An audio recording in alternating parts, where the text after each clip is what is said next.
Des canaux d'évacuation et des canalisations bouchées menacent la santé et le bien-être des populations de Yopougon-Jesco. Toujours en Côte d'Ivoire, les enfants malades du diabète pourront bientôt bénéficier d'un traitement médical adéquat. Une banque d'insuline vient d'être installée. L'Égypte sous haute tension pour le début du Ramadan. Les pro-Morsi exigent son retour, tandis que les anti-Morsi manifestent aujourd'hui aux abords du palais présidentiel. Bonsoir à tous et soyez les bienvenus sur ce plateau pour suivre le dernier journal de RTI 2. Des eaux usées qui envahissent la chaussée, les commerces et même les habitations. La scène se déroule dans la commune de Yopougon, au quartier Jesco, et le calvaire des populations s'accroît pendant la saison pluvieuse. Elle dénonce les canaux d'évacuation et les canalisations bouchées. Tout de suite, les explications de Franck Wadio. Son enfant dans les bras, Massa Bakayoko sort de chez elle. Elle vit au quartier Jesco à Yopougon, mais elle n'ira pas bien loin. L'entrée de la cour obstruée par une eau sombre. Plusieurs années que cela dure, à chaque saison pluvieuse, la chaussée devant la cour est envahie par les eaux usées. On demande pardon au gouvernement, il va nous aider, on souffre. Tu vois les enfants, on ne peut même pas faire quelque chose. Ici, là, on ne peut pas sortir. On est dans la maison, on souffre. Massa n'est pas la seule victime.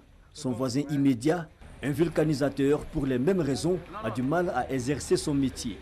Situation tout aussi difficile pour les commerçants des alentours. Quand les gens viennent, ils sont assis dans le sac. Qui va payer? Ils regardent et puis ils s'en vont. Le pire, la chaussée pleine d'eau oblige les automobilistes à d'incessantes queues de poissons et autres mauvaises manœuvres. Ce jeune chargeur de véhicules en a déjà fait les frais. Comment tu prends la poubelle là? Ça m'a dépassé, moi c'est derrière là qui m'a accroché en même temps. Où il me rencontre là, il voit que non, il perdit quelque chose de 7 dents quoi. De l'eau stagnante, pas sûrement due au hasard. En amont, dans ce quartier, les habitants aussi se plaignent car sans canal d'évacuation adéquat, les domiciles sont inondés. Vous cherchez alors la cause de tous ces désagréments. Certains disent avoir quelques indices. Là, il y a un regard qui prend l'eau, qui quitte dans tout Jesco, vient se déverser là, et il y a un tuyau qui passe sous le goudron. La partie derrière là, où l'eau doit sortir là, c'est un espace vert prévu pour permettre à l'eau de partir. Et il se trouve que des gens sont venus construire. Un regard des nouvelles autorités communales est souhaité. On s'organise d'ailleurs ici comme on peut pour leur soumettre le problème. En image, cet accident survenu hier dans la commune de Cocody au quartier Riviera-Palmeraie. Un camion en folie est entré dans un magasin, détruisant tout et occasionnant 6 blessés graves, dont le conducteur, les passagers et la gérante de la boutique. Bientôt, la fin du calvaire des enfants malades du diabète en Côte d'Ivoire. Une banque d'insuline vient d'être créée par l'Association pour la santé de la femme et de l'enfant diabétique. Cette banque devrait soulager les familles de ces enfants malades, le coût du traitement du diabète étant particulièrement excessif. Selon les chiffres publiés en 2009, 6 personnes sur 100 sont touchées par le diabète en Côte d'Ivoire et 60% issus des couches les plus défavorisées. On écoute Michel Mambo. Le diabète, maladie chronique incurable qui se caractérise par l'excès de sucre dans le sang. En Côte d'Ivoire, environ 1 million de personnes sont touchées et les enfants ne sont pas épargnés. Ces derniers sont bien souvent contraints à un traitement à vie. Je souffre du diabète. Le matin, on me pique. Le soir, on me pique. Et le lendemain matin, encore, on me pique. Quand on me pique, j'attends 15 minutes avant de manger. L'espoir est permis car selon les spécialistes, si l'on ne peut guérir du diabète, il est tout de même possible de vivre avec. Tout réside cependant dans le respect du régime et du traitement. Mais là encore, il y a un hic, le traitement n'est pas à la portée de toutes les bourses. L'insuline, si on veut prendre à la pharmacie, ça nous revient à 12 000 francs par mois. La semaine dernière, même par manque d'insuline, il a failli rentrer dans le coma parce que nous n'avons pas les moyens pour pouvoir payer. Le cri de cœur de cette mère a trouvé oreille attentive. L'Association pour la santé de la femme et de l'enfant diabétique, ASFED, met sur pied une banque d'insuline. Elle devrait permettre à plusieurs enfants malades de 0 à 21 ans de recevoir gratuitement de l'insuline et ce pendant au moins 1 mois. Il y a des enfants qui sont inscrits et ils ont un carnet Et c'est muni de ce carnet avec l'ordonnance médicale que tu peux avoir au moins un flacon par mois. On a vu des cas assez compliqués, on s'est dit que bon, il faut prendre ces derniers en charge. Logée dans l'enceinte de l'Institut national de la santé publique, la banque de l'insuline pour enfants est l'œuvre de bonne volonté.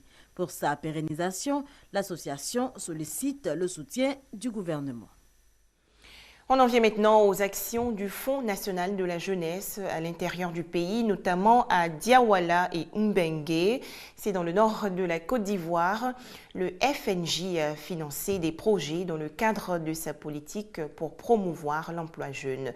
On fait le point avec Hamza Diaby. 7 millions de sans-emploi en Côte d'Ivoire selon le Bureau international du travail. Une proportion importante du chômage pour un pays qui compte 22 millions d'habitants.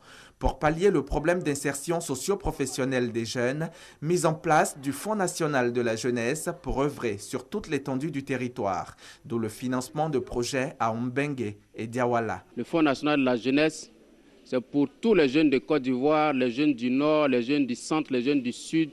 Nous sommes venus avec un projet moderne pour que les jeunes de Diawala puissent produire des richesses pour eux-mêmes et pour développer la commune. Venus nombreux s'informer sur les prestations du fonds et les conditions d'éligibilité au financement. La jeunesse de ces localités a bénéficié de centaines de cartes jeunes. Aujourd'hui, ceux qui pourront cultiver du riz le vendront à bon prix et seront riches comme des planteurs de cacao ou de café. Soyez-en convaincus. Il en est de même pour les maraîchers. Nous sommes là aujourd'hui pour demander au Fonds national de la jeunesse de soutenir les projets des jeunes et de nous proposer des projets déjà finis, ficelés par le Fonds national de la jeunesse. Pour ça, nous, nouvelle équipe municipale, nous avons décidé d'offrir aux jeunes 400 cartes jeunes pour que le projet soit viable. Des cartes jeunes qui donnent droit à des prestations et services à coût réduit chez des enseignes partenaires. Des perspectives qui s'ouvrent ainsi aux jeunes de Diawala et Mbengue. Après 6 mois d'activité, le Fonds national de la jeunesse a reçu plus de 300 projets pour plus de 5000 emplois prévisionnels. Comment prévenir les conflits fonciers dans la région du Tonpi? La question était au centre de l'atelier initié par le Conseil norvégien pour les réfugiés. Vous le savez, l'ouest de la Côte d'Ivoire est en proie aux conflits fonciers. Des institutions et autres autorités administratives ont donc été outillées sur les transactions foncières durables. Grace Kando. Le district des montagnes est depuis de nombreuses années confronté au problème du foncier rural. Des conflits intercommunautaires opposent autochtones aux migrants non ivoiriens. Une situation source de tension. Au centre de celle-ci, la question de l'occupation des terres. Pour éviter l'irréparable, le Conseil norvégien pour les réfugiés initie un atelier sur la prévention et résolution pacifique des conflits fonciers dans cette région. Objectif, mettre en place des outils qui puissent aider les populations à faire des transactions foncières durables. Personne à l'ouest n'a un titre de propriété jusqu'actuellement. Certains ont tenté d'avoir des certificats fonciers, mais la loi connaît des obstacles pratiques et vraiment conceptuels de sa mise en application. Comment est-ce qu'on peut capitaliser ces initiatives pour qu'on harmonise la question de la gestion foncière en attendant la mise en application de la loi sur le foncier rural, qui est pour nous un outil ultime pour la sécurisation des droits fonciers. Cette rencontre qui dure 2 jours réunit élus locaux, partenaires humanitaires et autorités administratives. Depuis la fin de la crise post-électorale, les conflits se sont envolés à l'ouest. Aujourd'hui, nous sommes en train de mettre en place des mécanismes pour essayer de résoudre ces conflits. Donc, un tel atelier permettra à tous les praticiens d'être au même niveau pour que sur le terrain, les informations puissent aller vers les populations pour que la cohésion et la paix règnent. Plusieurs thèmes seront développés, notamment la loi sur le foncier rural, le rôle de l'administration dans la prévention et la résolution des conflits, les mécanismes de gestion des conflits fonciers dans le district des montagnes. Du sport à présent, et on va s'intéresser à l'Assemblée générale ordinaire de l'Association des comités nationaux olympiques d'Afrique, l'ACNOA. Il a été question d'œuvrer pour le bien-être du sport en Afrique. La cérémonie d'ouverture s'est tenue aujourd'hui en présence du Premier ministre Daniel Kablan-Duncan. Le reportage de Sébastien Ouignan. Cette rencontre d'Abidjan de l'ACNOA est placée sous le signe de la fraternité, de l'union et la paix. Elle envisage de nouvelles orientations afin de doter le sport africain d'outils de développement modernes. Ces 4 prochaines années seront marquées par l'action, la mise en œuvre de projets, l'absolue nécessité, au plan de la moisson des médailles olympiques, de faire beaucoup mieux qu'aux Jeux de Londres. L'Afrique olympique doit retrouver sa place, celle qui gagne, celle qui séduit, à travers les grands champions dans toutes les disciplines sportives. Il y a beaucoup de défis à relever parce que nous sommes l'Afrique. Et il faut les recenser et arriver à y mettre fin. Le Premier ministre Daniel Kambla-Duncan a présidé la cérémonie d'ouverture. Pour lui, il faut appuyer les actions de l'ACNOA. Qu'est-ce qui peut expliquer la fuite de nos meilleurs représentants au profit des autres pays? L'Afrique se pose de nombreuses autres questions. C'est pourquoi tous les regards se tournent vers Abidjan, à l'occasion des présentes assises, avec l'espoir que vous aurez également à faire le bilan de la participation de notre continent aux derniers Jeux olympiques qui sont déroulés à Londres. 53 comités nationaux olympiques et autres instances du mouvement international olympique prennent part aux travaux de l'Assemblée générale élective. Et c'est avec Sébastien Wognet que nous mettons fin à l'actualité nationale. Premier vendredi de Ramadan sous haute tension en Égypte, des milliers de partisans de l'ex-président Mohamed Morsi se sont rassemblés aujourd'hui au Caire pour exiger son retour. Les anti-Morsi avaient pour leur part prévu une démonstration de force sur la place Tahrir ainsi qu'aux abords du palais présidentiel en fin de journée. L'armée a pris position dans les rues du Caire, policiers et soldats mobilisés pour ce qui s'annonce comme une grande journée de manifestation. Les frères musulmans ont appelé à un grand rassemblement qui a commencé par une prière. La place Rabat Adawiya est noire de monde. Femmes et hommes réunis pour demander le rétablissement de Mohamed Morsi dans ses fonctions de président. Ensemble pour dire que l'armée a trahi le peuple.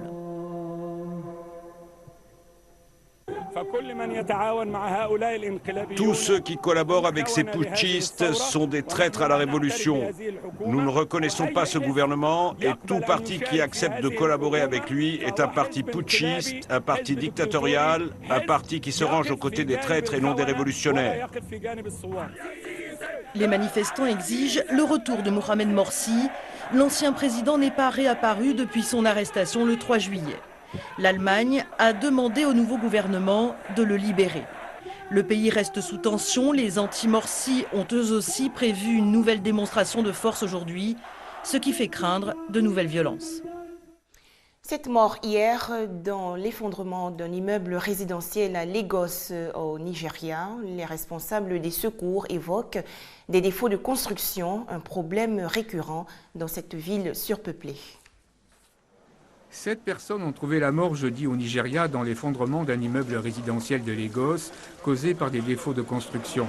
Un problème récurrent dans cette ville surpeuplée qui compte environ 15 millions d'habitants. L'effondrement s'est produit dans le quartier à forte densité des Boutemeta où les constructions d'immeubles s'élèvent souvent dans le non-respect des normes en vigueur. En bref, 6 morts, 9 blessés très graves et 17 légers dans un accident ferroviaire aujourd'hui près de Paris. Le train qui transportait plus de 300 personnes entre Paris et Limoges s'est scindé en deux pour une raison encore inconnue. Pour terminer, le Brésil, où une cinquantaine de routes ont été bloquées et les transports en commun partiellement paralysés hier. Des manifestations pour répondre à l'appel des centrales syndicales et réclamer entre autres la réduction de la semaine de travail à 40 heures. Les indignés brésiliens qui manifestent depuis un mois ont été rejoints jeudi par les ouvriers grévistes. La contestation commençait à s'essouffler et les syndicats ont pris le relais avec des revendications plus traditionnelles, la semaine de 40 heures, le maintien de l'âge de départ à la retraite ou l'augmentation des salaires. Les centrales syndicales ont également repris les revendications à l'origine de la fronde sociale, des transports publics de qualité, plus d'argent pour l'éducation et la santé. Une journée de grève générale qui n'a pas touché le secteur des transports ni le secteur bancaire. Une journée de lutte qui a réuni moins de monde qu'au mois de juin, mais qui s'est déroulée dans le calme. Nous voulons que le gouvernement ouvre grand ses oreilles et réponde à nos préoccupations. Des revendications qui étaient déjà dans les mains de la présidente avant son élection. Mais malheureusement, jusqu'à maintenant, elle n'a pas répondu à nos attentes. À Rio, quelques centaines de militants d'extrême gauche se sont heurtés à la police à la tombée de la nuit, qui a riposté à coups de gaz lacrymogène. À São Paulo, quelques 1500 manifestants ont dressé des barricades pour bloquer une autoroute. Mais la contestation reste très disparate, les revendications ne convergent pas et le mouvement est désuni. Le soi-disant Parti des travailleurs et les grandes centrales syndicales détournent nos revendications. Nous, ce que nous voulons, c'est un pays sans voleurs, sans corruption et sans magouille. La présidente Dilma Rousseff, sur la défensive, a bien du mal à reprendre la main. Elle a bien annoncé des investissements dans les transports, l'éducation et la santé, mais son projet de référendum et de réforme politique a été enterré par les députés et sénateurs. Et voilà, c'est la fin de cette édition. Je vous souhaite une très bonne suite des programmes sur RTI2.